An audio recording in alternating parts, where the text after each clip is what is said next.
Welcome to another podcast, ChatNAPT with the AI Chatterbots Chuck and Howie. It's another beautiful day to talk all things metrology. I'd like to welcome my co-host to the program. Howard, how are you today? It's a Monday. Howard, we're going to have to record. Well, actually, first of all, let me say, we're going to have to set a time where we're going to start on a certain date and count how many stupid people and how many stupid occurrences we run into in that time frame, and then have a podcast and just talk about those stupid people that we run into. I had an occurrence last night. I went to the airport to pick up some people here in Little Rock, and I'm telling you that people are getting dumber by the day, and they think the whole world revolves around them, and it's amazing, and it's getting more apparent every single day, the stupidity of people and how it's all about them. That's a good point, right? So you've got, you run across people that are just incompetent in the jobs that they're doing that you see every day, can't count change when you're given a $5 bill or whatever. And then you've got, like you said, you're just going to go through life and you see people that just don't have a clue on how things work or just no courtesy for each other, just inwardly focused. It's frustrating. And it happens, that's why I'm in a really bad mood, because it was something so dramatic. The guy almost killed me, to be quite honest with you, because of stupidity. I couldn't, I was going down 35-mile-an-hour road, and it wasn't fast enough for him, and it was raining out, and he passed me, and he almost had another car coming. He had to go 50 miles an hour. And you know what? And I saw the guy parked at the fucking airport. Well, here's the thing that drives me crazy. When somebody does that, right, they're just not paying attention, they're distracted drivers or whatever's causing it. Yeah. You honk your horn to try to get them to avoid hitting you, and they flip you off. Yeah. Like, how are you defending that poor action? Yeah. Yeah, exactly. It's just not that occurrence. I use that because it just happened to be late last night. Yeah. But I'm telling you, Howard, I see it every single day. So that was on the way to the airport or at the airport? On the way to the airport. Oh, okay. And then the car was parked waiting for someone at the airport by the time that I got to the airport. So I saw the car. There was nobody in the car because they just, they parked where you pick up people and went inside to get somebody, apparently. Yep. But they had to get there. It was more important for them to get to the airport than anybody else. And they almost caused a head-on accident, someone leaving the airport. It was unbelievable. So that's the other thing. As well as I do, as much as we travel, that we're used to the processes and know how the flow goes and when to be there to get there early enough and all that. And then you see people who clearly aren't used to traveling. Yeah. Who aren't paying attention. They're showing up late. They're trying to rush through things, being rude to other passengers and just not, they're so frustrated with the process. They didn't know what to expect, didn't give themselves enough time. Yeah. And it's just, one of the examples is like when I would do remote parking and get on the bus to come to the airport from the remote parking, and people would put their luggage on, right? They just throw it in there with the, straight up with the wheels and just to let it roll around and hit other people. And I've been hitting the knees. I can't tell you how many times, instead of paying attention to the sign that says, or the visual that shows, put it on its side so it doesn't roll. And they just don't do that, right? They don't pay attention at all. Well, we're going to do that. We're going to go offline at some point. We're going to say, okay, from Monday to Friday, we're going to count and, document how many stupid things happen to us. And then the person who counts the most things that happen to them has to buy the dinner. Yeah. Or to see what happens. Because this is, we can have a whole show where we talk about the arrogance of people, I guess. Yeah. It'll probably be a 2-hour show. And we only get half. So then you got people, I'll just point out one more thing. You got people going through the TSA security, right? You've either got the X-ray scanners or you got the millimeter wave scanners, which are better. And they're not taking things out of their pockets. They're not taking their belt off. They're not taking their shoes off, right? And they're having to remind them, and then they got to slow things down. Did you hear about this guy recently? I think it was last month or the month before at Newark, where the scanner went off and they discovered that he had something down his pants. No. You want to take a guess? No, I didn't hear. He had a live turtle concealed in his pants. Oh my God. I kid you not. Unbelievable. This dude had a turtle wrapped in a blue towel. It was about 5-inch sized turtle, right? What are you thinking? But let's talk about our guest today. Well, our guest is new. He is, we've got most of the board presidents now as we want. Most of the people that were on the board, we've interviewed them. We got a couple more that we got to do. But our guest today is a strong supporter of NAPT. And so we moved into where we're getting people for the first season that really are supporting NAPT and or proficiency testing, because that's still our theme for season 1. And so I'm excited to talk with this individual. He's not your normal metrologist. He is a real go-getter. So I'm excited to have him on the program. A little background.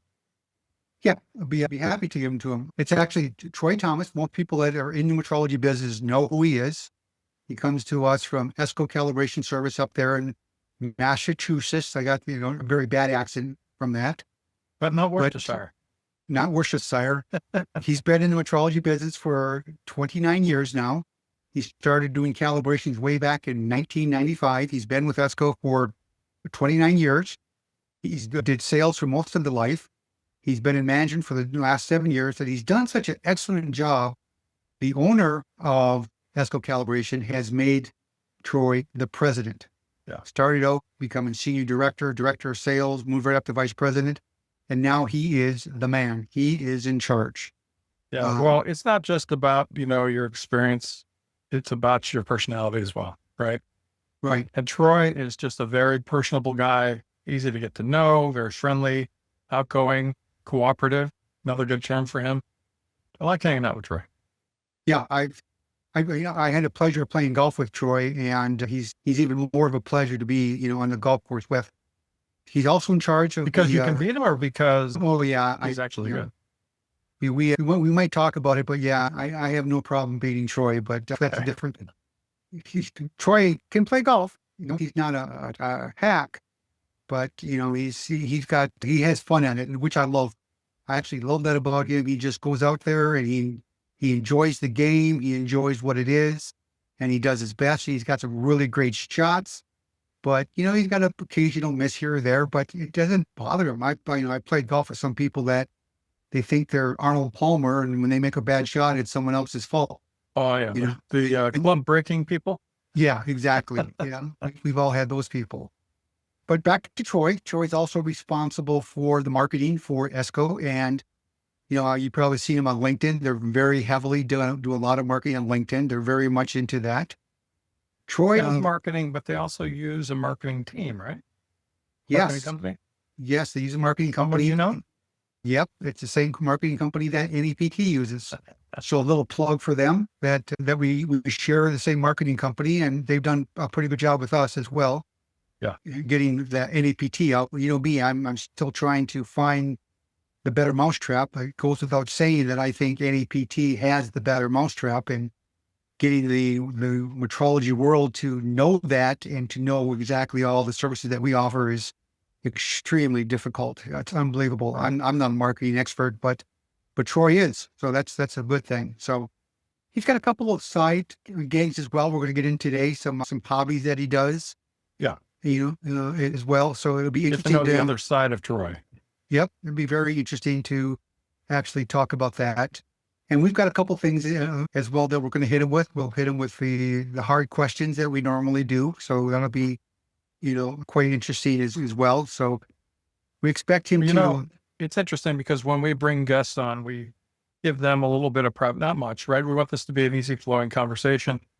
And then they usually give us a few questions things about them that they'd like us to ask for the audience to get to know them. It's the first one so far who has given a nice list of questions that he'd like to ask us.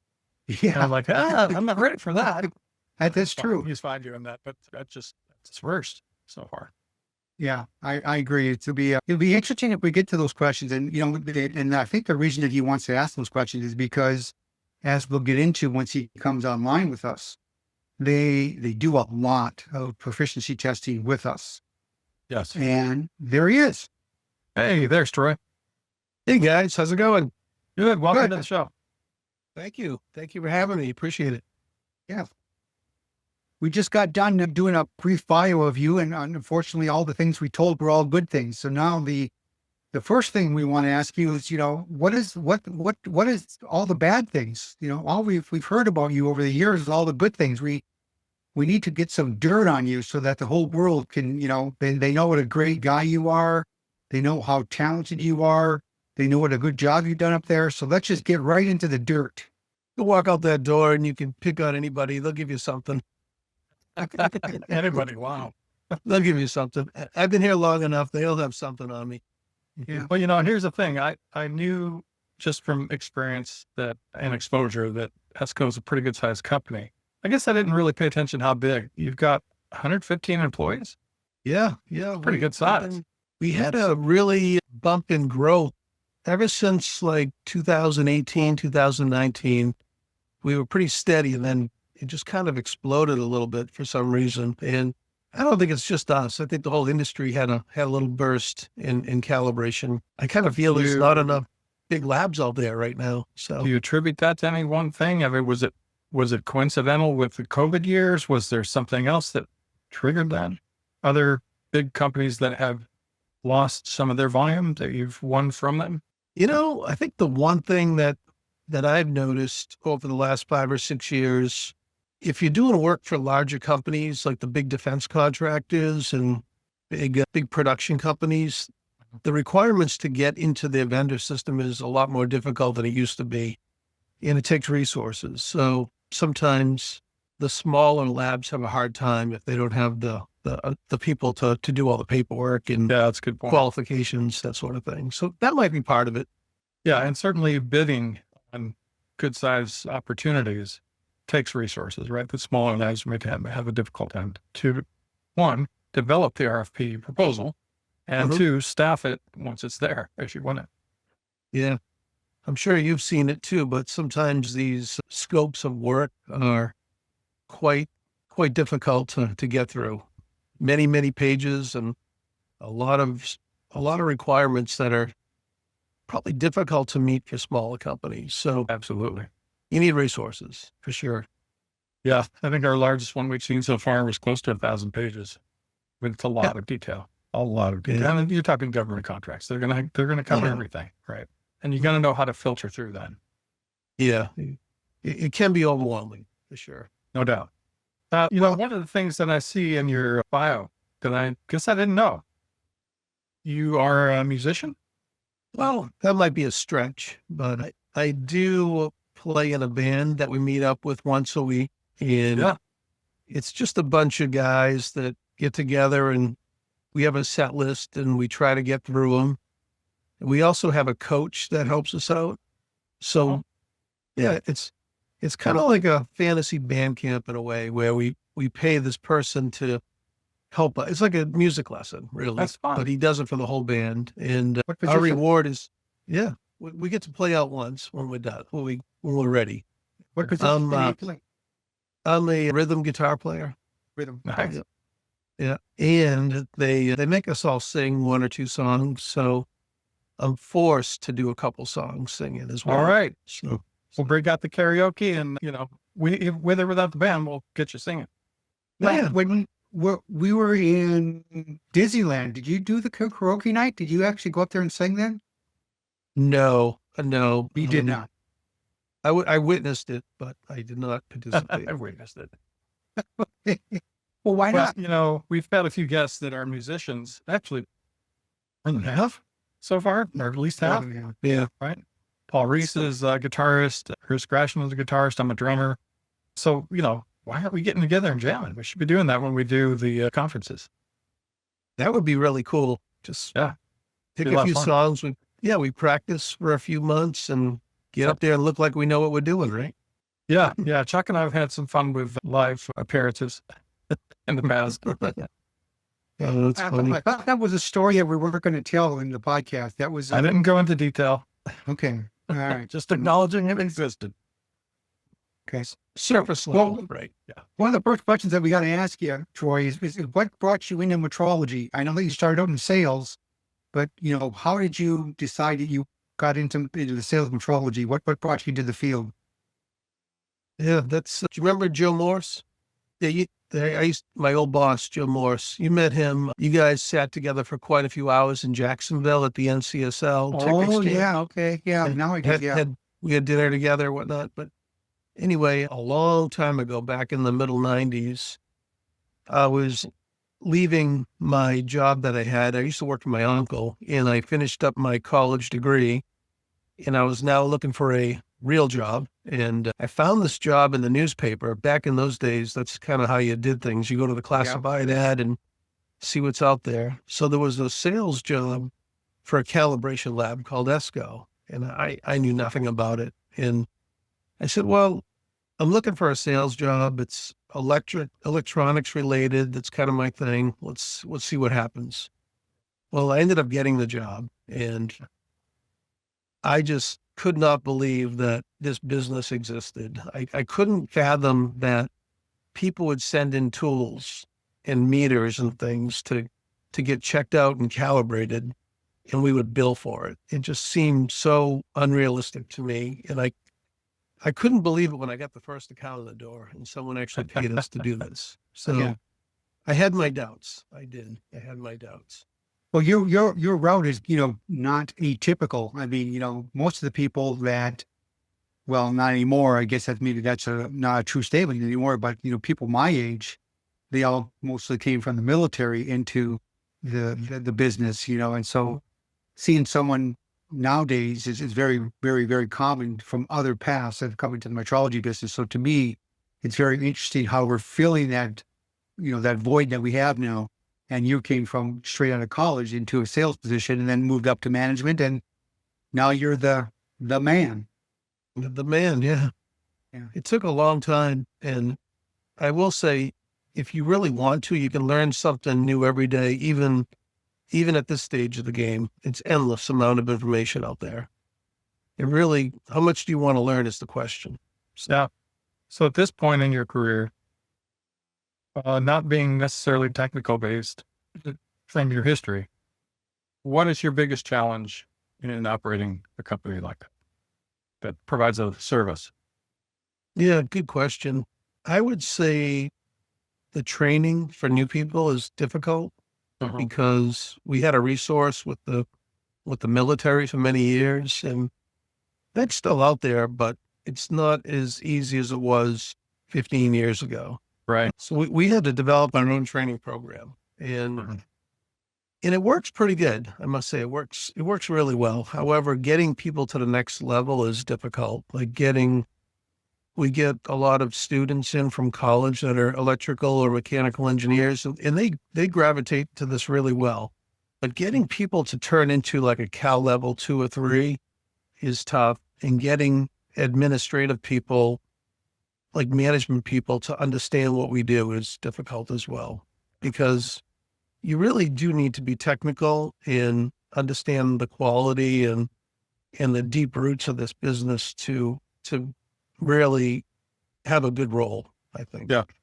No, that's absolutely true. You need to understand what's important to the customer, but even at a deeper level, and I'm sure you experience the same things that we do.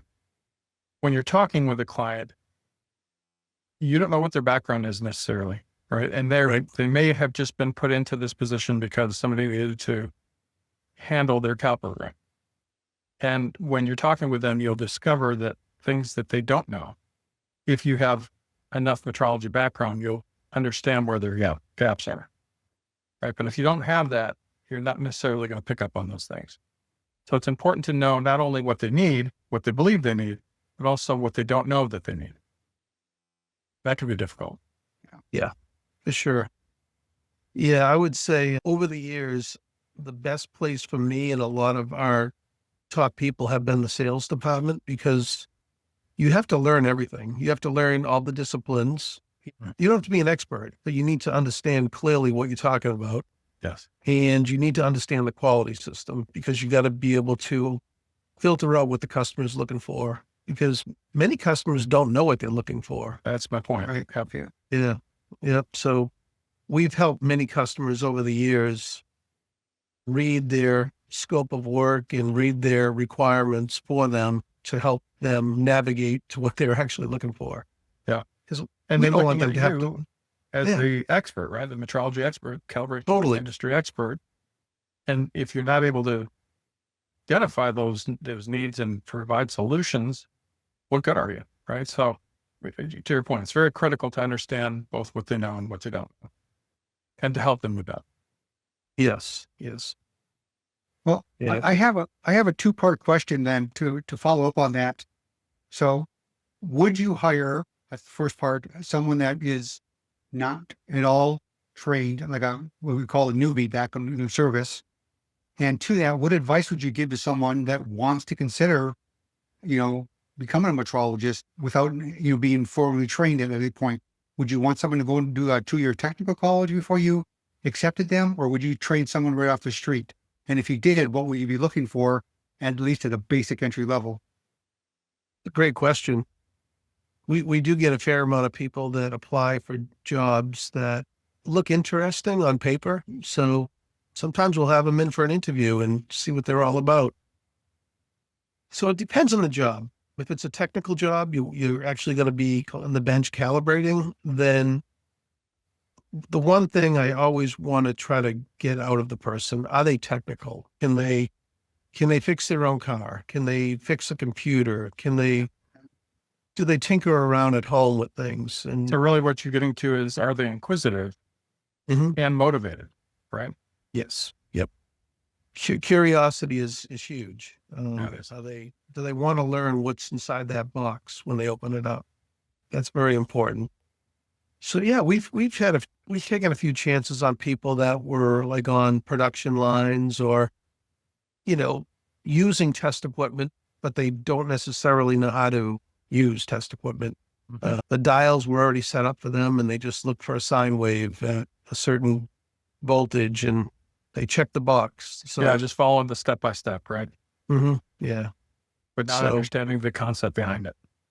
Exactly. And the same with the administrative people. We have a fair amount of customer service people here, and the ones that are technical always catch on quicker. And there are some that are just not technical, but they're really good with people and really good with customer service. Yeah. And they found they memorize things. So they found their niche. So it worked out there too. That's more of a fake it till you make it attitude. Yeah, exactly. But you can make that work. Yeah. And then at some point you'll do it long enough and then it'll start making sense. If you pay attention. Yeah. You and I have never talked about that before, about what you're looking for in a candidate, but it seems to be just a natural flow to have somebody who's had the exposure to test equipment, who may not understand the details behind it, what it can do or how it works, or the calibration process or traceability, right? But they've been exposed to it. So it's not like they're unfamiliar with it. And that's a good segue into, hey, you want to get into the world of calibration and understand why that's important and how that was selected to do that job that you were doing. And some people will grab onto it and others won't. Yeah. The beginning, Cal Level 1, where you're calibrating like hand tools and simple electrical items, I think most people can get to that point with a minimal amount of technical skills. I agree. But the whole idea is, if you're looking for a career versus a job and you want to move on, you need to be able to, if that's your choice, if you want to move on, be able to step up and learn more and understand the deeper things. Yep. Because it gets really deep. As you guys know, you step into an electrical standards lab and you're dealing with the things that are in parts per million. It's complicated. Well, units conversion itself can be complicated, right? Percent parts per million, percent of reading, percent of full scale, all those details, right? And the specmanship. I don't know how, and correct me if I'm wrong, but it's my personal belief that the technician to go to a higher level of electronics calibration level has got to have some sort of self-motivation to learn off the job, if you will. There's no way that I think that an employer can teach a person everything that they need to know to become a top level electronic technician. There's just, you can't teach a person everything you got to learn, because you got to make money, right? I mean, you've got to be profitable.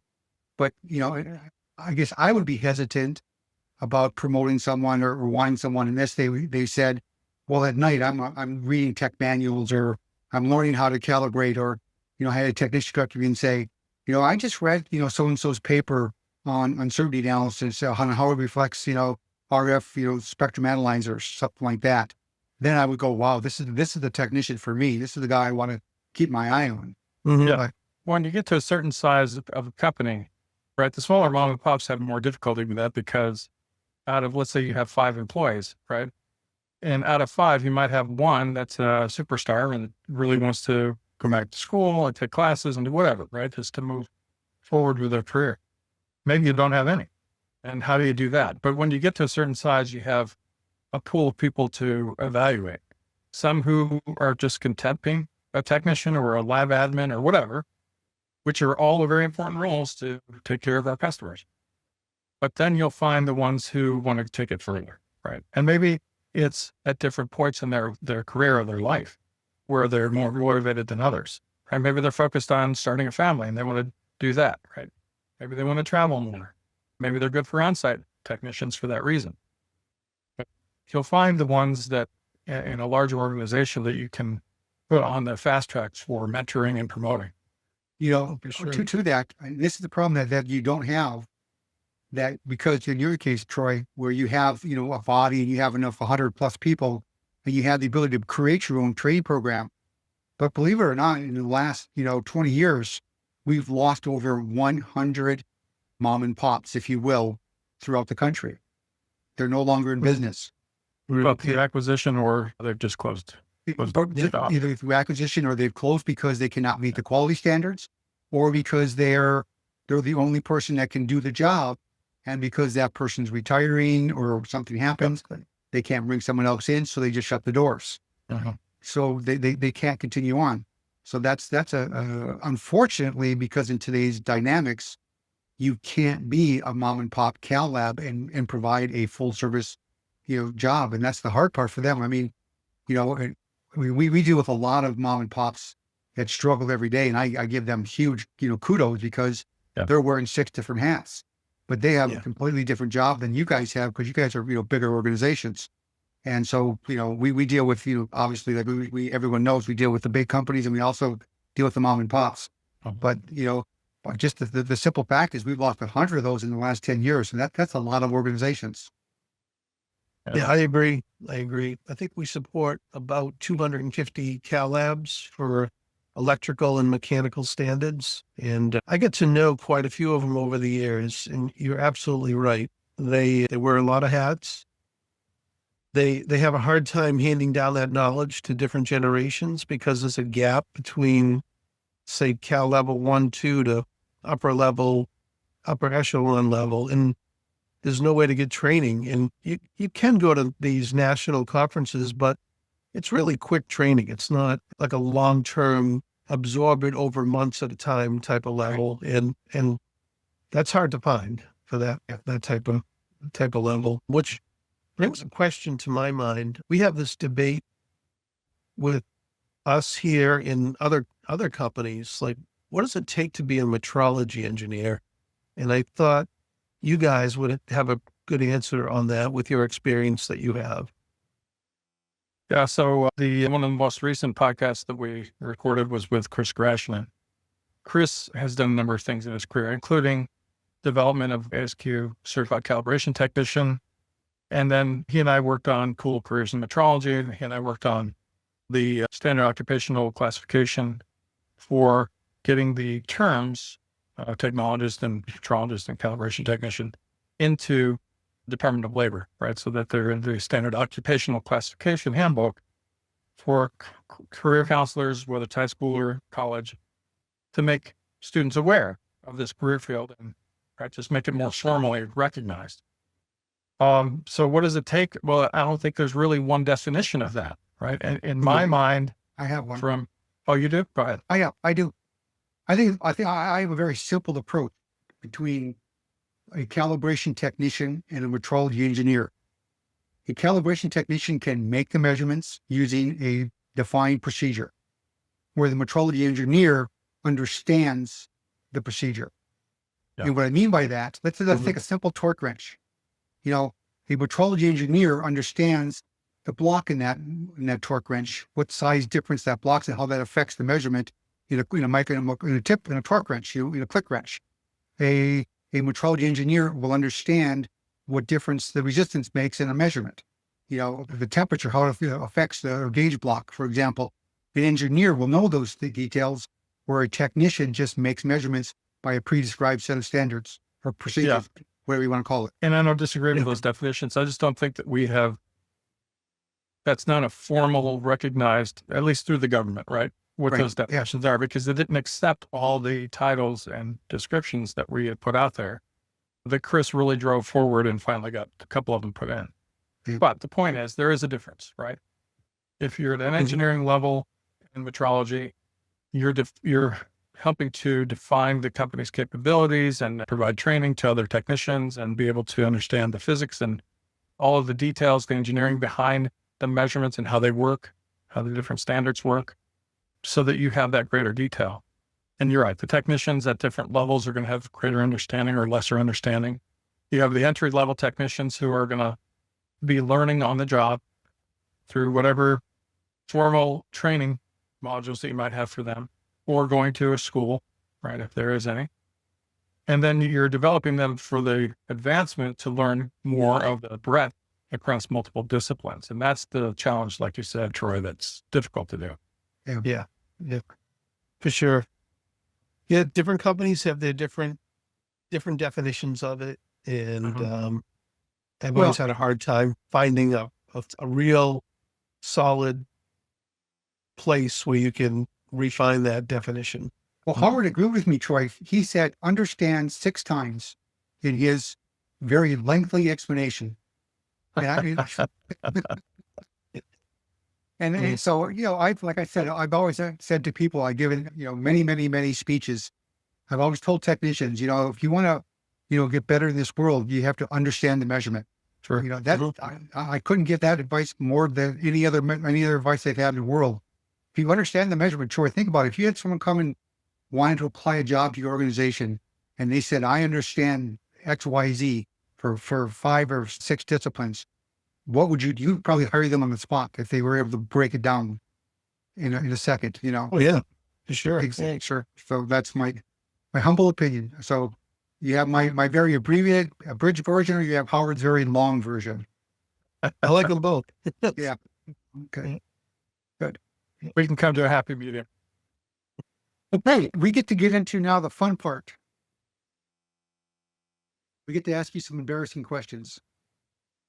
Hey. Well, we might ask some embarrassing questions. That'll be a surprise. Yeah. As I understand it, you have 3 daughters. That's correct. And here's the shocking part. They're all in college at the same time. Yes. Ouch. That's a big ouch. Yeah. Any with scholarships at all to help pay a part of that? Yes. Luckily, my oldest did get a nice merit scholarship to help her at Ithaca College, which has been very helpful for the parents. Yeah, I've been there. When my daughter when my daughter was looking at colleges and universities, we went to Cornell, and that's right down there by Ithaca, right? Yeah. And so we stopped in to see it as well. Nice. University of New York at Buffalo was one of them. She ended up going to University of Pittsburgh, and we lived in Rochester, New York at the time, but she loved Pitt. So how long's your daughter been at Ithaca? She's a junior now. Okay. And right now she's in LA doing an internship. So she gets to sneak away for the winter. Nice. Which was great because it was a tough winter this year. And she was in 65-degree weather all season. So. And what is she studying? Film studies. Oh, film. Okay. Yeah. Yeah. So she's been doing a couple different internships out there, and they're all film related. I figured that much. Yeah. So she's enjoying it. And then my middle one's at Southern New Hampshire University, and she lives there, even though it's only a half an hour away. You want the full experience, you know? So, and she's doing well there, enjoying herself and learning about criminal justice. And my youngest is at a school called Merrimack College, which is relatively local as well, maybe 20 minutes away. And she lives there as well, mostly because she's an athlete and you really can't leave the campus because they always have practice and meetings and school. And she's a nursing student as well. So she's got her hands full. Nice. Between the nursing and the running. It's tough. Yeah. So my wife is a nurse, and that is a lot of detail, right? It's a tough program to get through. Yeah. So luckily she got a scholarship too for her running capabilities. Nice. And it's been a fun season, a fun year so far, because she runs for 3 seasons and there's always an event going on. Yeah, that's gotta make you proud. 3 for 3, and they're all doing well. Yeah, I'm happy. Yeah. Testament to you and your wife. We know that you also have a little side business going on besides spending 60 hours a week at your full-time job. You have a little side business that I know about, and I'd like you to share that with us if you can. Yeah, well, since I was a kid, really, I've always liked palm trees for some reason. I'm with you on that one. Maybe it just means warmer weather. I don't know. Yeah. It became a hobby of mine. And then I started learning about like weather, and I learned about hardiness zones of the country, like where things can grow with minimal temperatures and that sort of thing. And I learned that you can actually grow palm trees in a lot of places you wouldn't expect. And sometimes I tell people these stories that there are palm trees in Iceland and there are palm trees in Alaska. And there are a lot of palm trees in Ireland, but it's hard to believe. And you learn these things as you learn the hobby. And so I played around, and I live in New Hampshire, which is zone 6A, by the way, if you're looking for your zone. And being that we're near the ocean, it doesn't get super cold here. So I grow banana plants, and I have a couple palm trees in my yard, and southern magnolias in my yard. So I got to do a little work for each thing to help them survive. The magnolias, I do nothing. The bananas, I cover them up. And the palm trees, I put like a little tent over them, and they do fine. No kidding. So, yeah, so this hobby turned into a little bit of a business where we opened up an interior plantscape company where we service plants inside like the mall and restaurants and things like that. And that went pretty well. It was a good job for my wife when the kids were little, so she could have like a flexible schedule and just kind of do the job when she could. And then when COVID came, a lot of those accounts disappeared because you couldn't go into the business anymore. Yeah. Yeah. So we had to reinvent it. And then we decided to try doing tropical plant and palm tree rentals for corporate events. So real short-term rentals. And that took off pretty well. Like we'll do different concert venues. Like last summer we did the Beach Boys. They wanted palm trees all over the stage, so we decorated the stage for them. I got to tell you, I would have never. So you thought that metrology was crazy, that people would pay money for calibrating instrumentation. I find it hard. There's enough of a market out there. You've run even a small business to provide these for events. No kidding. Crazy, yeah. The name of the company is New England Interior and Tropical Plantscapes. Kind of a long name, but in my marketing mind, I wanted to grab all the words for Google to work. And there you so go. we have a long name. Aspect. Yeah, so we have a website. People find us, but we really put no money into advertising. It just, if you Google palm tree rentals in Boston, we show up and it works. So probably because most people don't think that's something, right, that exists. Yeah. But I'll tell you, my kids are at the age now where they're in college, they need money, and I didn't want to do it anymore when they, it's too much for me. So now they do it. They do all the work, and they love it. They like going to these places and setting up the trees, and sometimes we get free concert tickets for these events, and sometimes it's always interesting. Yeah. So we'll see. We'll keep it going as long as we can. So I'm from the Chicago area originally, and I never liked the cold weather, right? Youngest of 11 kids, big family. Oh, half of my siblings love the cold weather. They like the 4 seasons. I wasn't that kid, that person, right? I didn't want to go out when it's cold. We did. We went sledding and stuff like that, built igloos and whatever else, but I never loved it. I always dreamed of the tropics. Yeah. And so when I got older, right, I went off to the Air Force, ended up in Kansas City, Missouri, which is warmer than Chicago. Yeah. Met my wife there, and then we moved to Florida. Not by There much. for It's 12 years. not by much. It's a shorter winter for sure. Yeah. But anyway, so Florida was great. Lived in Orlando for 12 years. Loved the tropics, loved that area. We ended up moving to upstate New York. I ended up with Transcat up there, right? That's headquarters for Transcat. And then I left there to move to Southern California. Again, more tropics, more palm trees. Yeah. And I got to tell you, I have a favorite palm tree.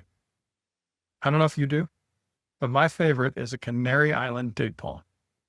Now, Beautiful tree. Yeah. If you're not sure the difference of those in the audience, when you look at places like Disney, you're going to see Canary Island date palms, right? You're going to see all kinds of palm trees, but these will stand out. Like when you're at Disneyland and you're going down Catella Avenue, there's just a row of Canary Island date palms that are all lit up from underneath. They're gorgeous trees. They have the huge, what they call the pineapple, at the top of the tree. It's where the palm fronds are coming off. And if you keep that trimmed up nicely, it creates what looks like a pineapple at the top underneath the palm fronds. And it's just a beautiful looking tree. It's sturdy looking. It's just a nice looking tree. And especially in the sunset with the silhouette against the backdrop, it's just a beautiful tree. So that's my favorite. That's a great tree. It's a great tree. Is. One of my favorites too. They're not cheap. And in our house out there, I was going to put a couple in the backyard until I found out that just a 4-foot tree is $1,500. Mm-hmm. Now, maybe I needed to shop around a little bit or grow something from. You can only rent one. Or you can rent one from. Yeah. I found if you're local. That brings us to the next question. So, I'm sorry. Yeah. Oh, I found if you're local to a somewhat tropical area that can support a tree like that, people give them away on Craigslist, but you might have to hire an excavator to kind of dig it up and move it. But they'll give them away for free if you want to pay some money to, pay the fees or whatnot. Yeah. Never know. That's funny. Next time you come over, you might see a couple of Canary Island date palms in my backyard. I had no idea you would even know what that is. I'm impressed. Well, Troy, we have one thing in common, you and I, for extracurricular activities. You're trying to visit all 50 states. Yes. And you've got 4 to go. I have 1 left to go. I have not been to Alaska. It's the only state I have not slept in my career, either through the service or my travels through auditing or social calendar or whatever. But I see on yours that you haven't been to Arkansas. So, I live in Arkansas. So anytime you want to stop and visit, you can use our guest bedroom. It's just, $69 a night. No problem. That's reasonable. Hey, why is it getting the discount rate? Mine was $99 a night. Because Troy's a nice guy. So you've got Alaska, you've got Arkansas, you got North Dakota, and you got Nebraska. So you've traveled quite a bit as well. Yeah. For Essco, we've had conferences in many different places, just like the same places you guys have gone to over the years, and which helped a few of the states. And then my job I had before this, I used to work on the road, which I would go to a lot of weird places that you normally wouldn't go to. Like Minnesota for one, upstate New York, and weird parts of Texas and things like that. So when I was young, I didn't mind traveling just to try to get the states knocked off. Yeah. But it's harder now when you get older to I can't imagine doing that job now, living on the road and being gone all the time. But Yeah. how about you, Howard? You ever keep track of your states? There is an app somewhere that I've logged in and put all the states that I've been in. I forget where it was that I did that now. It's been more than a year ago. Yeah. I've been to, I'm going to say 30 states, 32, somewhere in there. That's it? Yeah. Respectable. Well, so we had a goal, right? You have your trip destinations that everyone creates their list, right? One of the things that we always wanted to do was a Western trip. My wife being from Kansas City, I'm from Chicago, but we've lived, again, Orlando, upstate New York, and Southern California. But the trip we wanted to take, we ended up taking 3 years ago, 3 or 4. We drove from Kansas City out to Colorado Springs, stayed there for a few days, saw a bunch of great sights, and it had snowed pretty heavily. Then we drove up, saw Red Rocks. We went on up to Arches National Park, right? Beautiful, beautiful state park in Utah. Up to Salt Lake City for a night, and then over to Yellowstone. Yellowstone. Stayed there for like 4 or 5 days, and then went over to South Dakota to see Rushmore, and then back down to Kansas City. So that was a 15-day driving trip. And those were places that I've seen Colorado plenty of times, right? Because I was out there for tech school in the Air Force. But, Yellowstone was the first for us. Mount Rushmore was the first. Really beautiful parts of the country. So that knocked off a couple of states on my bucket list.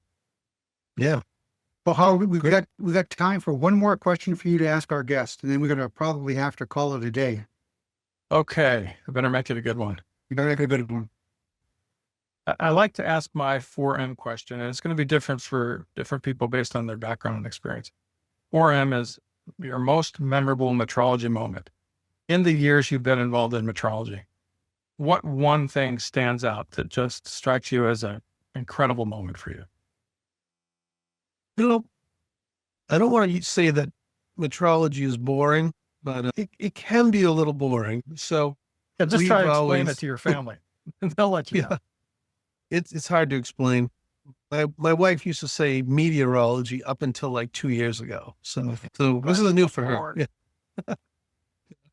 But being that it is kind of a boring field in regards to stimulation with a lot of action and things like that. So we would really get into it if we, bumped into a customer that did something really neat, like looking at golf balls being shot through a machine, and they're measuring the spin and they're checking the speed of the golf ball, on these like tours of companies. And that was a really cool thing to see. But I think the neatest thing was getting a call once from the U.S. bobsled team, and they wanted us to calibrate their thermometer that had like a bunch of different thermocouple probes that had different shapes to them, where they would measure the ice to know what blade to use for the bobsled or what wax to use. I don't know. It was something to do with the speed of the bobsled, and temperature of the ice was important, even though it's ice.